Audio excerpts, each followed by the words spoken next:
நீதிக் கதைகள் சிறுவர்களாக வெள்ளி மலர்.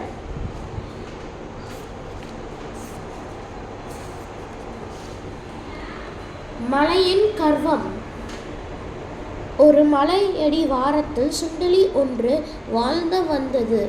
மலைக்கு சுண்டெலியின் சிறிய உருவத்தை பார்க்க பாவனமாகவும் கேலியாகவும் இருந்தது.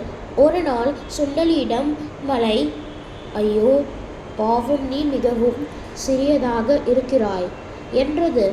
உடனே எலி, ஏன், என் உருவத்தினால் என்ன பிரச்சனை என்றது. அதற்கு மலை, பெரியதாக இருந்தனால் நிறைய ஆபத்தில் இருந்தது தப்பிக்காலம் என்றது. இதை கேட்ட எலி, ஏய் பெரிய மலை, சிறியதாக இருக்கும் நான் உன் காலடியில் ஓட்டை போதுவதை உன்னால் தடுக்க முடியுமா என்று கேட்டது. மலை வெட்டி தலை குனிந்தது. நீதி. வடிவம் சிறுத்தாலும் ஆற்றல் சிறுக்காது. நன்றி.